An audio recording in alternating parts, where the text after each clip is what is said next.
स्फूर्तिदायक चैतन्य आणि धडधडणारं धैर्य, बुलंद ध्यासाचं दमदार नेतृत्व आमदार शशिकांतजी शिंदे साहेब।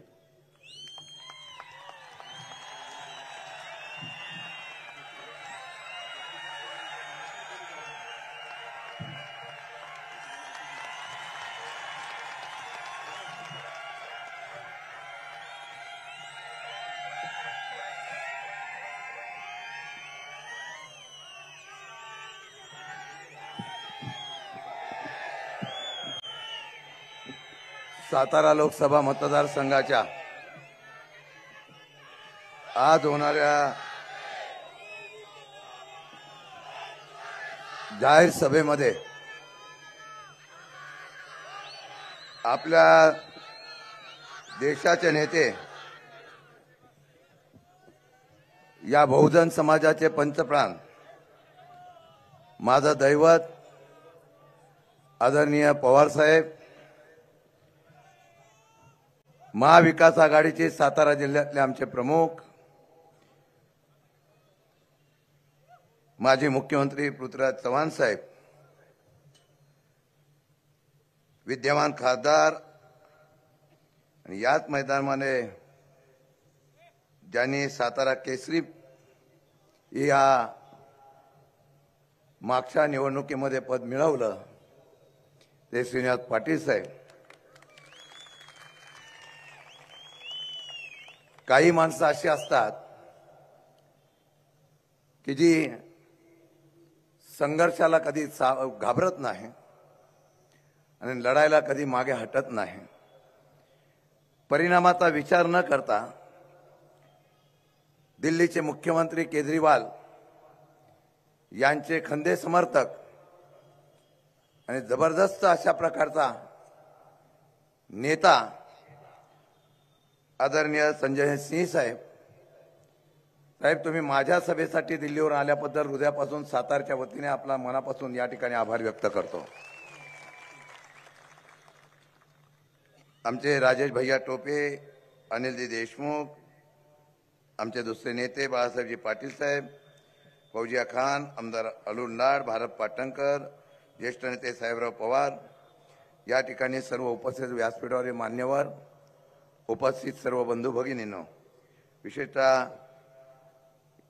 या माझ्या उमेदवाराला पाठिंबा देणारे आमचे मित्र संतोष भाऊ जाधव, त्याचबरोबर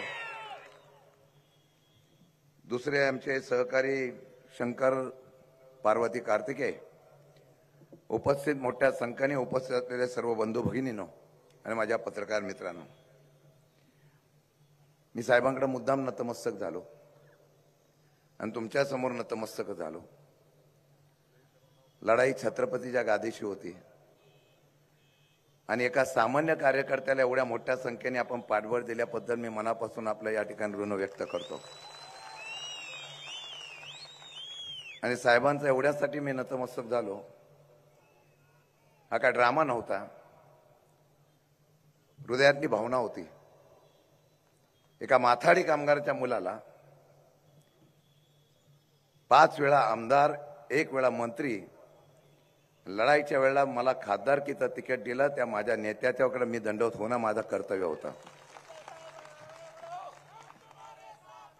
कारण महाराष्ट्रातले असे नेते त्यांनी ओळखले, आर पाटलांसारखे अनेक दिग्गज नेते होते ज्यांना कर्तृत्वाने मोठं करण्याची संधी फक्त या देशामध्ये एकच माणूस देऊ शकत होता, तो शरद पवार होता। आणि कर्तृत्वान अशा लोकांना कर्तृत्व दाखवण्याची संधी देणाऱ्या नेत्याच्या समोर आज संघर्षाचा काळ आहे आणि या संघर्षाच्या काळामध्ये या ठिकाणी मी माझं मनोगत व्यक्त करणार आहे। निवडणुकीची रणधुमाळी सुरू झाली आणि बऱ्याच चर्चा, बरेच आरोप प्रत्यारोप सुरू झाले। माझा चांगला आहे की माझ्यावर सुद्धा अशा प्रकारचे आरोप झाले।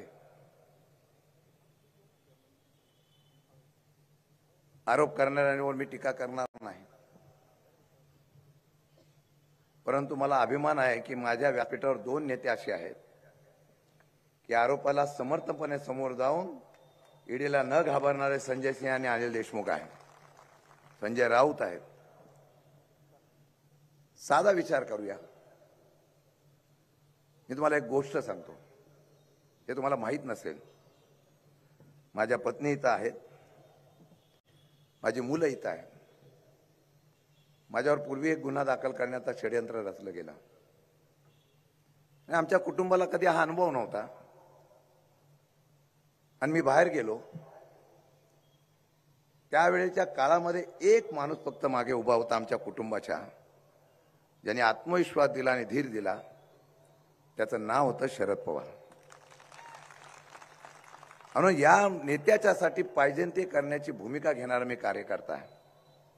सत्ता येते, मान सन्मान मिळतो, काही लोक फिरतात, काही लोक सोडतात, काही लोक जाणीव ठेवत नाही. एक नेता होता ज्याने आमच्यासारख्यांचं आयुष्य उभं केलं. मी त्यावेळी सांगितलं, आयुष्यातल्या उर्वरित आयुष्यामध्ये या नेत्यासाठी आणि तुमच्यासाठी जे करावं लागेल ते करण्याची शपथ तुम्हाला आजच्या सभेच्या निमित्ताने देतो. खरं म्हणलं तर साहेब, टीका झाली, माझ्यावर टीका झाली, मी कधी विचार करत नाही. माझ्यावर एकच टीका सारखे होते, पण माझ्या साहेबावर बोललं त्याची मला थोडी खंत वाटली. बरं, करणारे कोण? ज्यांना 3 वेळा खासदार होण्याचा भावमान फक्त पवार साहेबांनी करून दिला. अजून एक गोष्ट सांगतो, ज्यावेळेला या असलेल्या सर्व गोष्टीच्या माध्यमातून खासदारकीची उमेदवारी करायची होती, त्यावेळेला पक्षाच्या अनेक नेत्यांचा विरोध असताना सुद्धा उदयनराजेंना समर्थन करणारा मी कार्यकर्ता होतो. आणि समर्थन करत असताना त्यांच्या प्रचाराची धुरा सुद्धा मी घेतली होती अंगावर. टीका सत्ता गेल्यानंतर किंवा पक्ष बदलल्यानंतर करणं योग्य असतं, पण ज्यांनी मदत केली त्याची जाणीव ठेवणं फार गरजेचं असतं. अजून तुम्हाला खरी गोष्ट अजून एक सांगतो. ज्यावेळेला पक्ष बदल करण्याचा प्रयत्न होत होता, अनंत चतुर्थीची होती आणि सकाळी 8 वाजता मी आणि धनंजय मुंडे उदयनराजेंना घेऊन, छत्रपतींना घेऊन पवार साहेबांच्या घरी 8 वाजता पुण्याला गेलो होतो. आणि त्या पुण्याला गेल्यानंतर किती साहेबांचं प्रेम असावं. साहेबांनी एका मिनिटात सांगितलं, छत्रपती महाराष्ट्रभर फिरा, तुम्ही विदर्भातून सुरुवात करायला मी येतो तिथे, शेवट कराल तेव्हा सुद्धा मी येतो तिथे, आणि महाराष्ट्रामध्ये तुमचं नेतृत्व उभं राहिलं पाहिजे अशी माझी इच्छा आहे, असं सांगणारा नेता सुद्धा शरद पवार होते.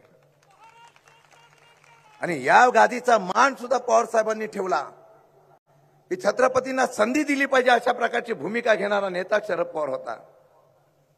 आपण भाजपमध्ये गेला, आम्हाला त्याच्याबद्दलचं दुःख नाही. आपल्याला भाजपने शेवटच्या क्षणापर्यंत अटकायला ठेवलं याचं आम्हाला दुःख आहे. आणि हे करत असताना सांगतो, आपण साहेबावर बोलत होता, दुःख ह्याचाच गोष्टीचं आहे. साहेबांचं प्रेम तुम्हाला काय होते तुम्हाला पण माहिती आहे आणि साहेबांना पण माहिती आहे. आता साहेबांना तुम्ही 1.5 मतदारसंघाचे जिल्ह्यापुरतेचे नेते म्हणून ओळखतात आणि सांगायला लागला, महाराज आम्ही काहीतरी कष्ट आपल्यासाठी केले होते. त्यामुळे सत्तेच्या आणि स्वार्थासाठी अशा प्रकारची टीका करणं योग्य नसल्यामुळे मी एवढंच सांगू इच्छितो, हे शरद पवार 3.5 जिल्ह्याचे नव्हे तर महाराष्ट्राचे आणि देशाचे इतिहास घडवणारे नेते असतील हे तुम्हाला आज सांगू इच्छितो. आणि म्हणून मी आपल्याला एवढंच सांगणार आहे की निवडणूक आहे, लोक वेगवेगळ्या प्रकारची भावना व्यक्त करतात, म्हणून आम्ही गादीला मान ठेवला. हे जाहीर सभेत सांगण्याचा मी प्रयत्न एवढ्यासाठीच केला, पण गादीचा मान कोणी ठेवला नाही. छत्रपतीचं स्मारक का उभं राहिलं नाही. भाजपचे नेते छत्रपती शिवाजी महाराजांवर बोलत होते तेव्हा तुम्ही काय बोलला नाही. पण छत्रपतीचा खरा मावळा जो आहे तो समोर बसलेला आहे आणि तो इतिहास घडवेल. आणि तो ज्यावेळेला इतिहास घडवेल त्यावेळेला निश्चितपणाने यशवंतराव चव्हाणांच्या भूमीमधला हा इतिहास निश्चित या देशामध्ये आणि महाराष्ट्रामध्ये गणला जाईल. अशा प्रकारची या ठिकाणी मी इच्छा व्यक्त करतो. फार मी बोलणार नाही, पण एवढंच सांगणार आहे की लढाई आहे. लढाई माझ्या नेत्याची आहे. माझ्यासारख्या मावळ्यावर या सर्व नेत्यांनी दाखवलेला विश्वास आहे. साहेब, महाविकास आघाडी आमची मजबूतीने काम करते. माझे काँग्रेसचे नेते असतील, राष्ट्रवादीचे नेते असतील आणि शिवसेनेचे नेते असतील, सर्व कडवट आहेत. त्यांना राज्यामध्ये ज्या पक्षाने पक्ष फोडलाय ते त्यांना पसंत पडलेला नाही आणि सगळे पेटून उठलेले आहे. गावागावामध्ये वेगवेगळ्या प्रकारच्या असलेल्या तरुणांचा फौजफाटा उभा राहतो आणि या सातारा जिल्ह्यामध्ये इतिहास घडवण्याची शपथ घेतो. अशा प्रकारचा इतिहास प्रत्येक गावामध्ये गेल्यानंतर पाहायला मिळतो. ही आमची पवार साहेबांची आणि महाविकास आघाडीची शक्ती असं मला वाटतं. माथाडीचं एवढंच सांगेल, अण्णासाहेबांच्या नंतर, शिवराव पाटील साहेबांच्या नंतर आमच्या पाठीमागे एकच नेता उभा होता, तो पण शरद पवार साहेब होता. माझ्या माथाडीचे कायदे आता मोडायला निघाले. माझ्या इथे एकनाथ जाधव आणि गुलाबराव जगताप आलेले साहेब. माथाडीचं पाठबळ आपल्या पाठीमागे आहे. संतोष भाऊ, बाकीचे सगळे, शंकरराव वगैरे, कार्तिकेय वगैरे सगळे आलेले आहे. मी बोलवलो नाही, त्यांना वाटत हा प्रवास आता गेला पाहिजे. ह्यांचे नेतृत्व आहे. संतोष भाऊ वगैरे सारखा सरळ मनाचा माणूस त्या ठिकाणी काम करण्याची इच्छा व्यक्त करतो. संधी देणारा नेता आणि पक्ष कुठला असेल तो तो पवार साहेबांचा राष्ट्रवादी काँग्रेस पक्ष आहे. आणि मी आपल्याला एवढीच विनंती करणार आहे, काही लोकांनी आता निवडणूक हातात जाते म्हटल्यानंतर आश्वासन द्यायला सुरुवात केली. सांगितलं गेलं की जून जुलैमध्ये तुम्हाला राज्यसभा देऊ आणि त्यानंतर तुम्हाला कर्ज देऊ. मला त्याच्याबद्दल काय म्हणायचं नाही. मला एवढंच सांगायचं, समोरचा उमेदवार निवडून आल्यानंतरच राज्यसभा मिळेल आणि लोकांनी ठरवलं हा उमेदवार निवडूनच द्यायचा, नंतर काय होणार आहे. आणि म्हणून मी आपल्याला सांगणार आहे, लक्ष्मण तात्यांचा विचार, चव्हाण साहेबांचा विचार, आमचे सगळे मित्र आहेत, आमचे सर्व सहकारी आहेत, सर्वांना वाटतं हे मनापासून हे योग्य नाही, काही अडचणी आहेत. मग आतून सर्व जनता ही आमच्या पाठीमागे आहे याचा मला निश्चित उल्लेख करावा लागेल. साहेब, एवढं सांगेल, माझ्यावर तुम्ही विश्वास टाकला आणि मी जनतेच्या समोर विश्वासाने जात आहे. लढाई आहे, 2-4 दिवसामध्ये बऱ्याच घडामोडी घडू शकतात, पण जागृत राहाव्या, एकीने उभं राहाव्या, एकजुटीने उभे राहाव्या. या ठिकाणी एक पावसाची सभा झाली आणि देशाचा आणि महाराष्ट्राचा इतिहास बदलून गेले. काही लोक म्हणाले यावेळेला पाऊस नाही, पण मी तुम्हाला सांगतो, आले लोक इतके मताचा पाऊस गाडतील की महाविकास आघाडीचा उमेदवार उभा राहते. 7 तारखेला घराघरामधून मतदान बाहेर काढा.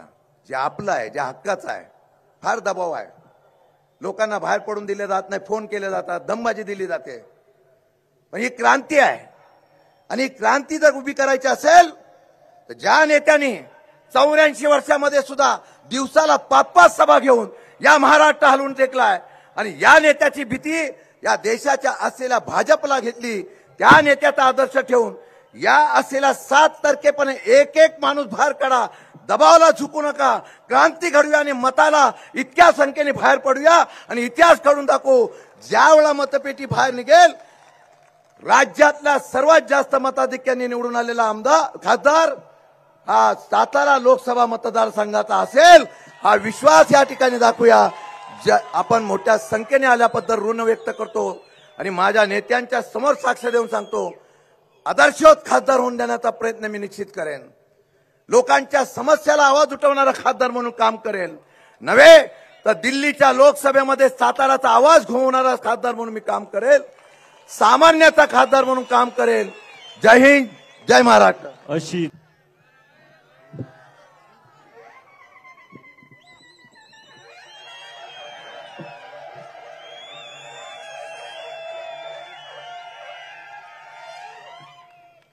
मंच पर आसीन एनसीपी शरद पवार गुट के राष्ट्रीय अध्यक्ष, पूर्व मुख्यमंत्री और राज्यसभा के सांसद आदरणीय शरद पवार जी, मंच पर आसीन महाराष्ट्र के पूर्व मुख्यमंत्री पृथ्वीराज चौहान जी, मंच पर आसीन इस क्षेत्र के लोकप्रिय सांसद और जिनको आपने पिछली बार 1 लाख वोटों से जिताने का काम किया, ऐसे श्रीनिवास पाटिल जी, मंच पर आसीन हमारी साथ राज्यसभा की सांसद फौजिया जी, और आज इतनी बड़ी तादाद में, इतनी बड़ी संख्या में आपकी मौजूदगी देखकर मोदी को भी पता चल गया है कि शशिकांत शिंदे जी यहां से चुनाव जीत रहे हैं। शशिकांत शिंदे जी यहां से चुनाव जीत रहे हैं।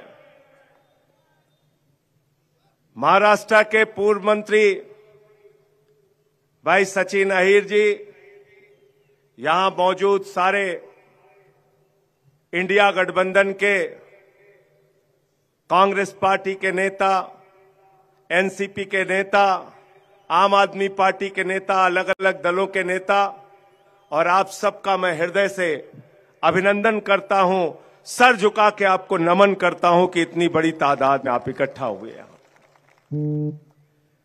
भाइयों और बहनों, मेरा मन भावुक हो गया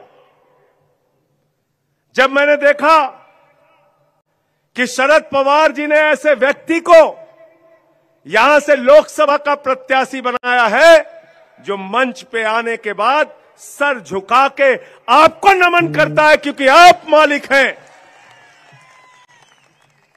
एक तरफ शशिकांत शिंदे जी हैं जो आपको नमन करते हैं, और दूसरे तरफ उदयन जी हैं जो चाहते हैं कि उनको आप नमन कीजिए। बताओ किसका साथ दोगे आप? बताओ किसका साथ दोगे आप? और दूसरा, मैं इस कारण से भी आया, शरद पवार जी की उम्र 84 साल की अवस्था है, लेकिन मैं इनके बहादुरी को, इनके परिश्रम को, इनकी मेहनत को नमन करता हूं कि मोदी की तानाशाही के खिलाफ लड़ रहे हैं, जा रहे हैं हर जगह। मैं नमन करता हूं शिव सैनिकों को, मैं नमन करता हूं उद्धव ठाकरे जी को, पूरे महाराष्ट्र में जा रहे हैं, लोगों को जगा रहे, कह रहे हैं मोदी की तानाशाही का जवाब देना है। आज भारत के प्रधानमंत्री ऐसी भाषा बोलते हैं, शर्म आती है मुझे। भारत के प्रधानमंत्री शरद पवार जी को कहते हैं वो भटकती आत्मा है, उनके मरने की कामना कर रहे हैं। मैं महाराष्ट्र के लोगों को कहना चाहता हूं, इनकी जमानतें जब्त कराओ, तब इनको समझ में आएगा शरद पवार क्या है। बताओ, जवाब देना चाहते हो कि नहीं देना चाहते हो? हाथ उठा के बताओ।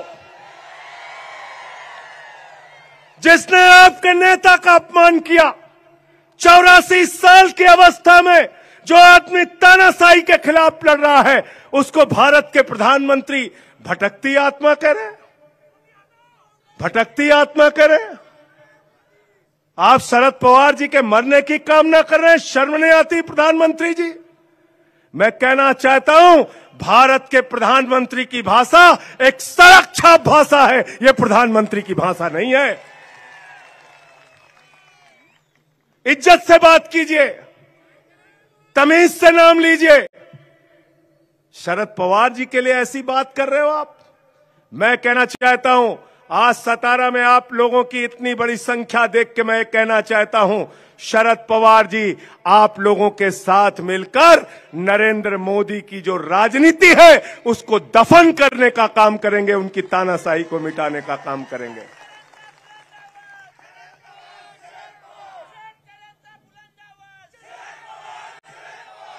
पिछले चुनाव का वो वीडियो आज भी उत्तर प्रदेश और बिहार के गांवों में भी लोग देखते हैं।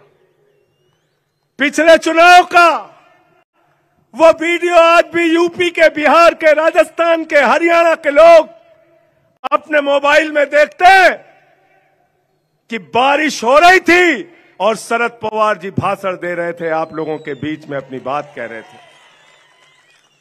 पाटिल साहब, यही मैदान था, यही मैदान था, यही मैदान था, यही मैदान था कि नहीं था? और आपने महाराजा जी को हरा दिया था। इस बार भी हराओगे ना? मुझे पता चल गया कि महाराज जी हारने वाले हैं। आप पूछोगे कैसे पता चला? शशिकांत जी, शिंदे साहब, मैं यहां कुछ लोगों से बातचीत कर रहा था। मैंने कहा भाई यहां कौन जीत रहा है? बोले शशिकांत जीत रहा है। मैंने कहा कैसे जीत रहे हैं?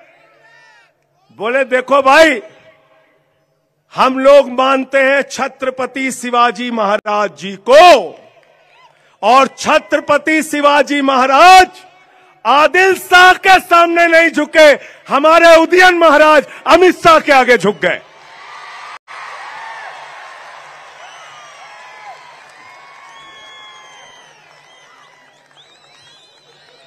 गलत तो नहीं कह रहा हूं? गलत तो नहीं कह रहा हूं? मुझे तो पता नहीं थी ये बात, मुझे तो ये बात पता नहीं थी। यहां गृह मंत्री जी आपके महाराष्ट्र के अनिल देशमुख भाई बैठे हैं, बहादुर इंसान है, तालियां बजाइए इनके लिए। 14 महीने जेल में रहे, झुके नहीं। ऐसे बहादुर लोगों की जरूरत है महाराष्ट्र को। आप बताइए, उस आदमी की बात सुन के मैं हैरान हो गया।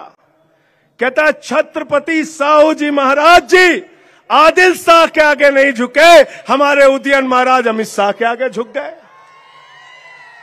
मैंने कहा हुआ क्या, क्यों आप इतना दुखी हैं? अरे बोले टिकट के लिए 5 दिन अमित शाह से मिल नहीं पाए दिल्ली में। ऐसा हुआ है क्या? ऐसा हुआ ना? ऐसा हुआ ना? ऐसा हुआ। फिर मैं आपसे कहना चाहता हूं कि जिन लोगों ने मैंने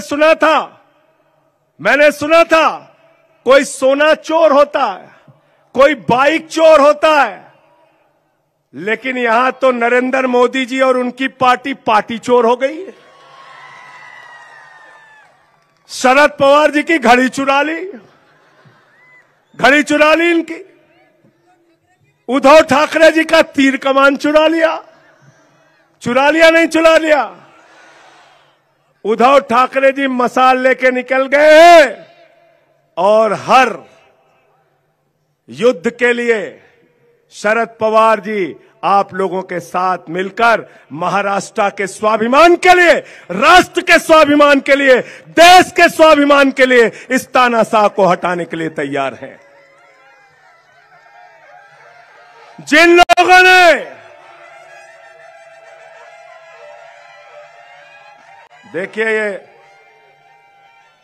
तुतारी बज रही है, ये शंखनाद है युद्ध का। जिन लोगों ने बाला साहब ठाकरे और उद्धव ठाकरे जी की तीर कमान चुराई है, जिन लोगों ने शरद पवार जी की घड़ी चुराई है, उनकी जमानतें इस बार जमानतें जब्त करा के 48 की 48 सीटों पे हराने का काम करना। 48 की 48 सीटों पे हराने का काम करना। मुझे तो देख के बड़ी शर्म आ रही थी। मैंने अनिल देशमुख भाई से कहा, मैंने कहा ये क्या हो रहा था आपकी विधानसभा में? बोले क्या? मैंने कहा वहां नारा लग रहा था 50 खोके एकदम ओके, 50 खोके एकदम। जिन लोगों ने अपने आप को बीजेपी के हाथों में बेचने का काम किया है, उनको इस बार चुनाव में आप हराने का काम करना, उनको जवाब देने का काम करना। क्योंकि हम छत्रपति शिवाजी महाराज की धरती पे खड़े हैं और छत्रपति शिवाजी महाराज का एक सबसे बड़ा संदेश है जो पूरे हिंदुस्तान को वो देते हैं, पूरे महाराष्ट्र को देते हैं। वो संदेश है गद्दारों को माफी नहीं। गद्दारों को माफ करोगे क्या? गद्दारों को माफ करोगे क्या? गद्दारों को माफ मत करना। और मोदी जी के चक्कर में बिल्कुल मत पड़ना भाई। मोदी जी के चक्कर में बिल्कुल मत पड़ना। इस देश की जनता को बहुत ठगा मोदी जी ने। मोदी जी के बारे में मैं तो एक ही बात कहता हूं, गंजे को भी कंघी बेच सकते हैं मोदी जी। इतना बड़ा झूठा प्रधानमंत्री मैंने आज तक इस धरती पे देखा ही नहीं। क्या बोले? बोले भाइयों और बहनों 2 करोड़ नौकरी हर साल देंगे। 20 करोड़ नौकरी मिल गई क्या? कहने लगे किसानों की आमदनी 2 गुना करेंगे। 15 अगस्त 2022 तक सबको पक्का मकान देंगे। इतना काला धन लाएंगे, इतना काला धन लाएंगे कि हर आदमी के खाते में कितना जमा हो जाएगा? सबको याद है, कोई भूला नहीं है। 15 पैसे नहीं मिले, सबको धोखा देने का काम किया। तो इस देश के नौजवान कह रहे हैं, मैं इस देश का नौजवान हूं, मैं कह रहा हूं मोदी की गारंटी की कोई गारंटी नहीं है। हमारी माताएं बहनें कह रही हैं मोदी की गारंटी की कोई गारंटी। हमारे किसान कह रहे हैं मोदी की गारंटी की कोई गारंटी। क्या करें? 400 पार, 400 पार, 400 पार। मुझसे पत्रकारों ने कहा संजय सिंह जी, मोदी जी कह रहे हैं 400 पार। मैंने कहा वो 600 पार भी कह सकते हैं, 600 पार कह सकते। बोले नहीं आप तंज कर रहे हैं। मैंने कहा नहीं, हम भारत का चुनाव लड़ रहे हैं, वो अखंड भारत का चुनाव लड़ रहे हैं। उनकी कुछ सीट पाकिस्तान से भी आएगी, कुछ बांग्लादेश से आएगी, कुछ श्रीलंका से आएगी, कुछ नेपाल से आएगी, जो बची रहेगी वो अफगानिस्तान से आएगी। पता है कि नहीं पता आपको? तालिबान को 200 करोड़ रुपए दिया है प्रधानमंत्री ने, 200 करोड़। पता है आपको? 50,000 टन अनाज दिया है, गेहूं दिया है, 20,000 टन गेहूं दिया है 2 बार में। और आपसे कहते हैं आपकी संपत्ति ये लेके भाग जाएगा, आपकी संपत्ति वो लेके भाग जाएगा। झूठ बोलने का काम करते हैं। 15 लाख करोड़ रुपए पूंजीपतियों का माफ किया प्रधानमंत्री जी ने। प्रधानमंत्री जी के सबसे करीबी नीरव मोदी, मेहुल चौकसी 20,000 करोड़ लेके भाग गए। विजय माल्या 10,000 करोड़ लेके भाग गया। नितिन संदेशरा 6,000 करोड़ लेके भाग गया। ललित मोदी 3,000 करोड़ लेके भाग गया। अरे तुम्हारे दोस्त हिंदुस्तान के बैंकों को लूटकर भाग रहे हैं, देश की जनता की संपत्ति लूट रहे हैं। प्रधानमंत्री जी हमसे झूठ मत बोलो। आपकी एक ही गारंटी है, झूठ बोलने की गारंटी। मोदी की गारंटी क्या है? इसीलिए इसका नाम मैंने रख दिया भारतीय झूठा पार्टी। भारतीय झूठा पार्टी, झूठ बोलने वालों की पार्टी। कह रहे हैं 400 पार, 400 पार, 400 पार। गए बंगाल में कहने लगे 200 पार, 200 पार, 200 पार। आई 73 सीट। गए झारखंड में कहने लगे 65 पार, 65 पार, 65 पार। आई 23 सीट। आए महाराष्ट्र में कहने लगे 150 पार, 150 पार, 150 पार। आई 105 सीट। गए हरियाणा में कहने लगे 75 पार, 75 पार, 75 पार। आई 40 सीट। गए कर्नाटक में कहने लगे 130 पार, 130 पार, 130 पार। आई 65 सीट।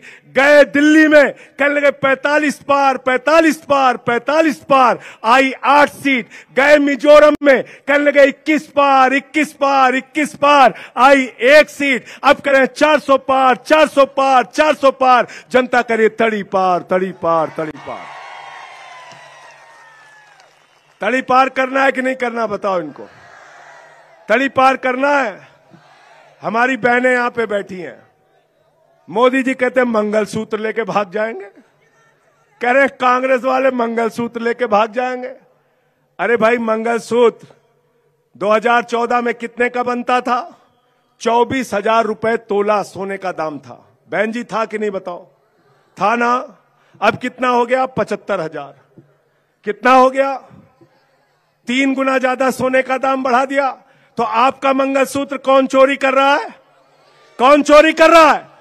पीछे तक बोलिए, मंगलसूत्र कौन चोरी कर रहा है? भाजपा वाले आए तो बेलन लेके दौड़ा लेना, बेलन लेके दौड़ा लेना। कहना तुम ही लोग हो मंगलसूत्र चोरी करने वाले। 3 गुना ज्यादा सोने का दाम बढ़ा दिया। साथियों और दोस्तों, मैं आपको सर झुका के नमन करता हूं। आपकी बहादुरी को नमन करता हूं। और एक चीज जान लीजिए, मराठी जो है वो लड़ने में यकीन रखता है, झुकने में यकीन नहीं रखता। और जो लोग गद्दारी करते हैं उसको सबक सिखाने में यकीन रखता है। यहां बैठे हैं पृथ्वीराज चौहान जी, इनकी बहादुरी का हम लोग स्वागत करते हैं। एक चौहान है अशोक चौहान जी जो छोड़ के चले गए, एक पृथ्वीराज चौहान है जो मैदान में लड़ रहे हैं। अनिल देशमुख जी हैं, 14 महीने जेल में रहे, चाहते ये भी झुक जाते, लेकिन इन्होंने लड़ाई लड़ने का काम किया। हमारी पार्टी के प्रमुख अरविंद केजरीवाल को जेल में रखा, मनीष सिसोदिया जेल में है, सत्येंद्र जैन जेल में है, मुझे 6 महीने जेल में रखा। मैंने कहा बेईमानो, 6 महीने नहीं पूरी जिंदगी जेल में रखोगे तब भी तुम्हारे आगे झुकूंगा नहीं, लड़ने के लिए तैयार हूं। केजरीवाल को इंसुलिन नहीं दे रहे हो?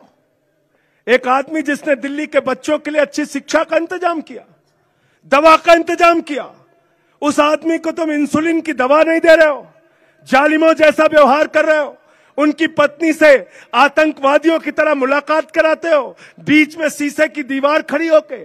शर्म नहीं आती प्रधानमंत्री जी आपको?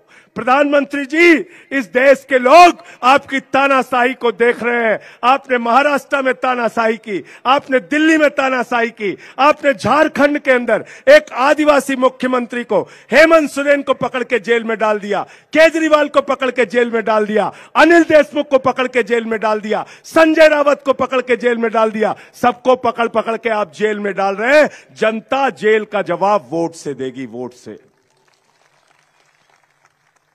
साथियों और दोस्तों, अंत में एक ही बात कह के अपनी बात खत्म करूंगा। मेरी बात को अन्यथा मत लीजिएगा, यकीन कीजिएगा, भरोसा कीजिएगा। आपका भाई हूं, सही बोल के जा रहा हूं। अगर गलती से भाजपा इस बार के चुनाव में जीत गई तो दोबारा आपको वोट देने का मौका नहीं मिलेगा, नहीं मिलेगा वोट देने का मौका। यहां पे पुतिन का शासन होगा, यहां पे किम जोंग का शासन होगा। देश के अंदर चुनाव की व्यवस्था खत्म की जाएगी।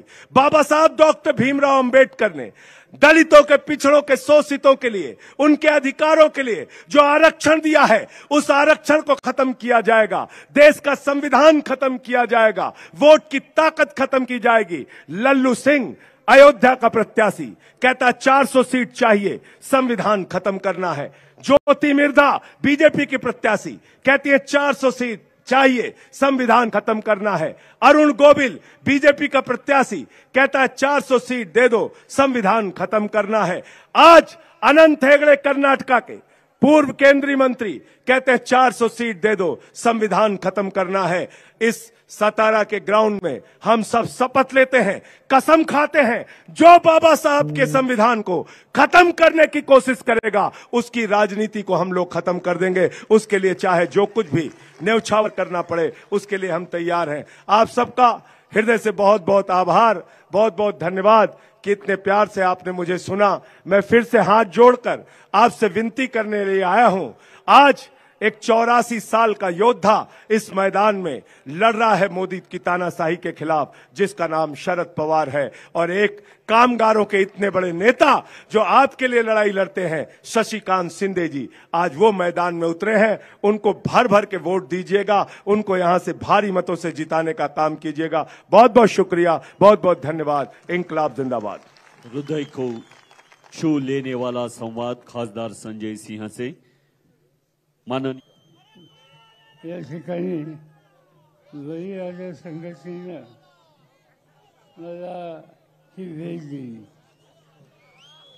पण या भेटीचा उपयोग इथं बसून कसा करायचा, त्याला दिल्लीला जावं लागेल। आणि देशाचे प्रधानमंत्री आज या देशाच्या शेतकऱ्यांच्या प्रश्नाची हिरवळ करण्याचं काम करतात। त्यांना योग्य धडा द्यायचा असेल तर आता मला जी भेट ती अत्यंत उपयोगी पडेल असं त्या ठिकाणी सांगितलं। खरं म्हणलं तर व्यासपीठावर आल्याच्या नंतर आमचे सहकारी संजय सिंह यांचं भाषण ऐकल्याच्या नंतर सभा पुढे चालण्याची काही आवश्यकता नाही असं मला वाटतं.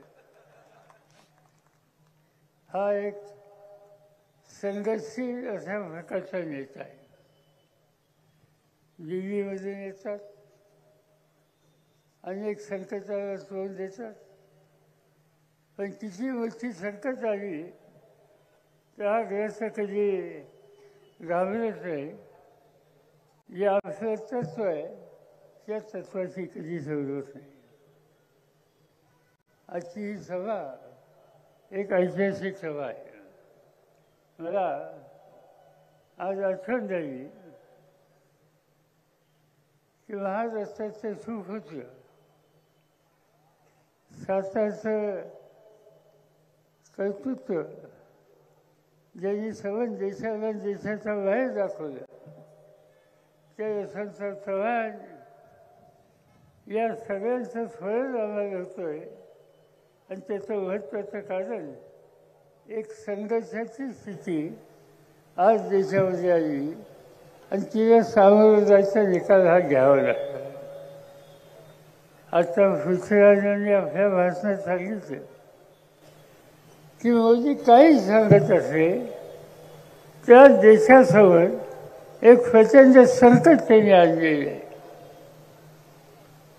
चीनने 4,000 किलोमीटर या देशाची जमीन ही ताब्यात घेतली. मोदी साहेब सांगतात तसं काही नाही. त्या सगळ्या भागाचा माझा अभ्यास आहे. नरसिंहरावच्या मंत्रिमंडळामध्ये देशाच्या संरक्षण खात्याची जबाबदारी माझ्यावर होती आणि त्यावेळेला सबन हिमालय आणि त्याच्या आजूबाजूला जी चीनची सीमा आहे त्या सीमेमध्ये प्रत्यक्ष जाऊन त्याची पाहणी मी केलेली होती. आणि उद्या धोका कुठला होणार आहे याचाही अभ्यास तज्ञांच्या सगळ्यांनी आम्ही लोकांनी केलेला होता. आम्ही त्यावेळी काळजी घेतली, पण मोदी साहेबांच्या कालखंडामध्ये त्या प्रश्नाला त्यांनी महत्त्व दिलं नाही आणि त्याचा परिणाम आज हजारो किलोमीटर या देशाची जमीन आज चीनने ताब्यात घेतली. तुमची माझी जमीन जो घालवतो त्याला देशात सत्ता करायचा अधिकार आहे का हा निकाल घ्यायची वेळ आली. हे दाखवतात की आम्ही हे करतो ते करतोय. बऱ्याचशा गोष्टी खोट्या असतात ज्याचा उल्लेख या ठिकाणी आधी केला. मध्यंतरी काश्मीरच्या भागात एक चॅनल तयार केलं, आवश्यकता होती. त्या चॅनलचं उद्घाटन झालं. मी बारकाईनं बघत होतो टेलिव्हिजनवर त्या सबन उद्घाटनाच्या कार्यक्रमाला एकच व्यक्ती होती आणि ती म्हणजे नरेंद्र मोदी. त्या चॅनलमधनं ते स्वतः चालत येत होते. एवढं महत्त्वाचं देशाच्या दृष्टीनं काम त्या ठिकाणी असताना त्या राज्याचे कोणी लोकप्रतिनिधी, तिथे मुख्यमंत्री, तिथे अधिकारी त्या सगळ्यांच्या सह त्या ठिकाणी जाण्याचं काम करण्याची आवश्यकता होती. पण मोदींचं एक वैशिष्ट्य आहे, काय असे नसे ते फक्त मीच करतो, माझ्याशिवाय दुसरं कोणी करत नाही. आज या ठिकाणी त्यांनी काय आश्वासन दिली याची चर्चा नाही. 2014ला त्यांनी सांगितलं होतं की आमच्या हातामध्ये सत्ता आल्याच्या नंतर आम्ही महागाई कमी करू, मालाच्या किमती 50% कमी करू. काय घ्यायचं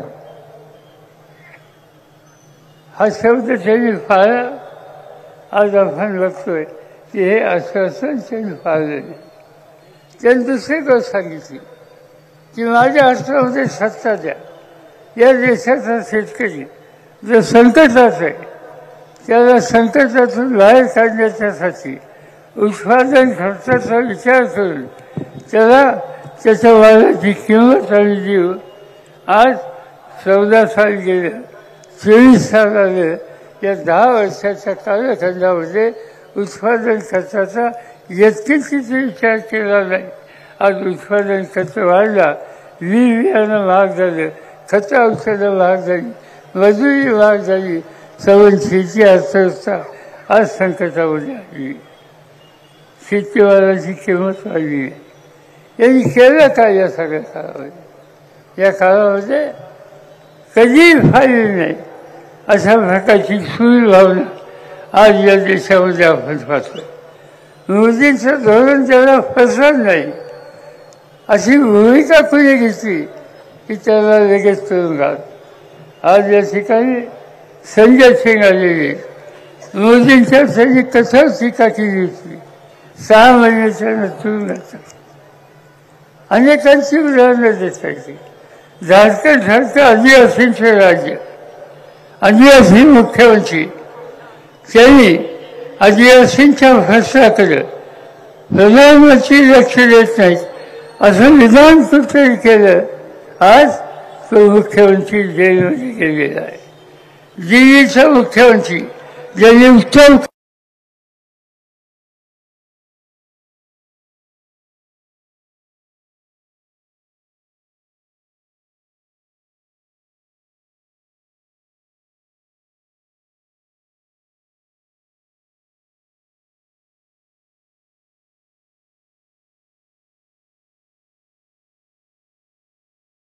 ही सूर्य भावनेनं ज्यांचा विचार आपल्याला नाही मंजूर त्यांच्या विरुद्ध वापरायची हे सूत्र घेऊन आज मोदी साहेबच्या ठिकाणी प्रयत्न करत आहेत.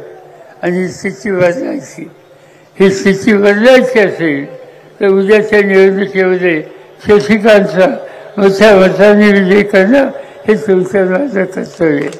गेल्या अनेक वर्ष जवळून तुम्ही सगळ्यांनी पाहिलं. हा ग्रस्त सामान्य माणसाच्या हिताची जपणूक करणं, कष्टकऱ्यांच्या भाषणात लक्ष घालणं, कुणाची तडजोड न करणारा, स्वार्थी विचार मनात न येऊन देणारा आणि अखंड फळानं जे संसद समाजांनी आदर्श आपल्या सगळ्यांच्या समोर ठेवले ते आदर्श निर्देश ठेवून सामान्यांच्यासाठी कष्ट करणं एवढा एक कवी कार्यक्रम आज शशिकांत शिंदेचा आहे. आणि म्हणून अशा व्यक्तीला मोठ्या मताने विजयी करा. त्यासाठी त्यांची जी खूण आहे ती आपल्या सगळ्यांना आता माहीत आहे.